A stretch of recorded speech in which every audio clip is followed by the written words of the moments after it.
David Ryan walks out of a side gate of the Vatican in Rome after a historic meeting.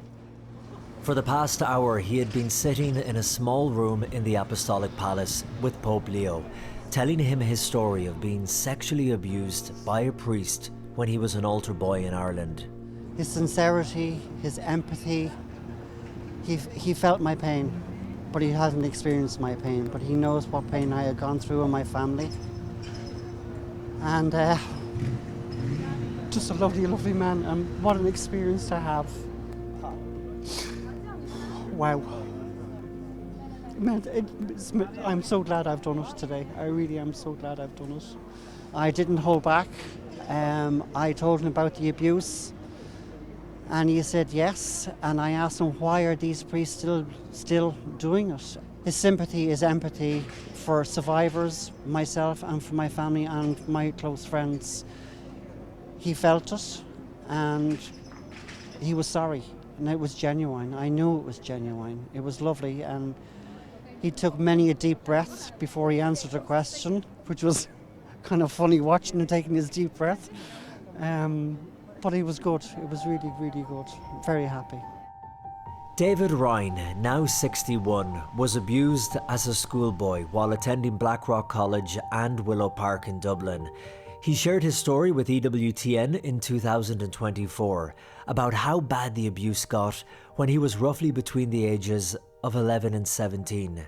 I came in, he locked the door behind me, he told me to get naked, told me to lie down on the bed. He got my hands and he tied them. He got on top of me and he raped me again. I was scared. He'd often put his hands around my throat when he was doing it, and he would say, "You do not say anything about what happened here today." His brother Mark was also abused, but sadly has since passed away at the age of 62. David Ryan's story shocked Ireland when he featured in a documentary called Blackrock Boys on Irish radio station RTE. My name is David Ryan, originally from Blackrock in County Dublin, now living in County Tipperary. As a result, the Irish government commissioned a report which found widespread allegations of sexual abuse across hundreds of schools over several decades. This all because of David's bravery and others like him coming forward to tell their story. It ruined my life. It ruined Mark's life. My brother's now gone. David and other victims felt they weren't being heard by the religious orders or the church in Ireland, and that's when David decided to go all the way to the top and wrote a letter to Pope Leo, and incredibly, he received a response. And on Monday, February the 2nd, an invitation from the papal household for a private meeting lay on the desk of David's hotel room as he prepared to walk to the Vatican. Well, this is the reason I'm going. I want the Pope to hear my story. With him, David had brought a picture of his late brother Mark.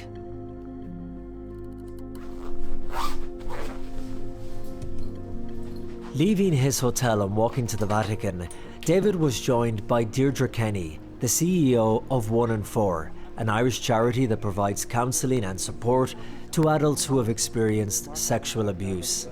The significance of this meeting cannot be understated.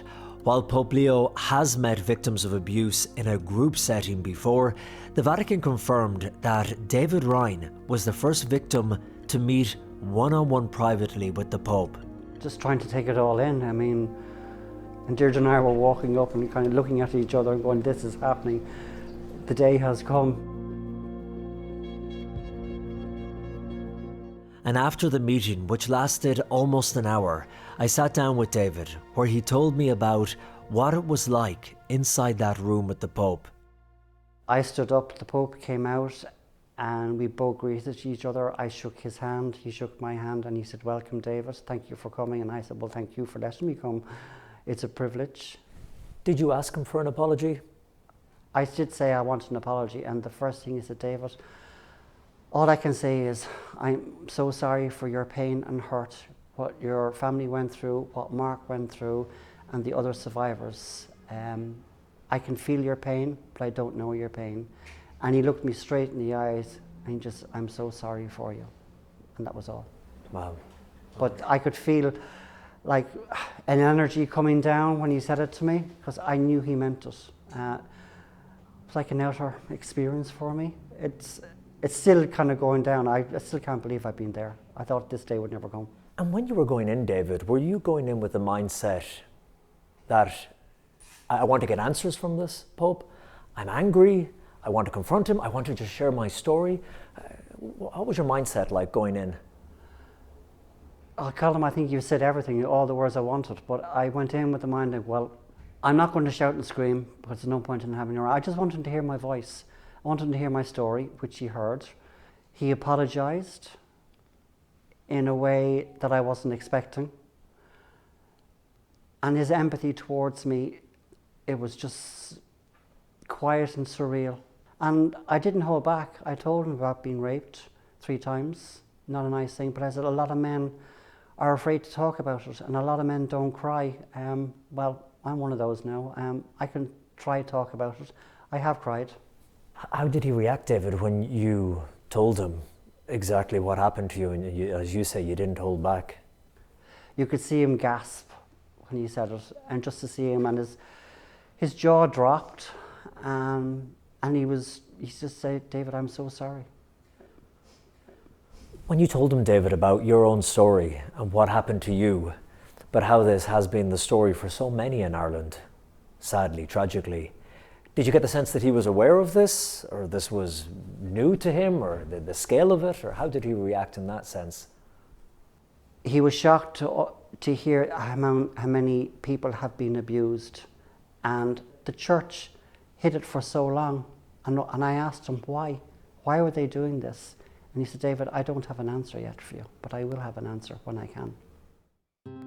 Most victims will never have the chance to meet the Pope and share their story directly with him, but David is hoping his meeting will help others speak out. What are your initial feelings after having that meeting with the Pope? For you yourself and your story and what you went through, how do you feel? I think it was very powerful. It had to be done. I wanted to do it, and I definitely got something out of it. He heard my story. I've done this for a reason. For other people, please God, they will come forward more and talk about clerical abuse, because a lot of men don't talk and keep it quiet. And as I said to the Pope this morning, it wasn't my fault. Now that's taken a long time to admit, it wasn't my fault. And he shook his head at me, he says, yes, it wasn't your fault, David. And that really did hit me. We shook hands afterwards, and I know he understands. And it was the best thing I've ever done. In Rome, Colm Flynn for EWTN News In Depth.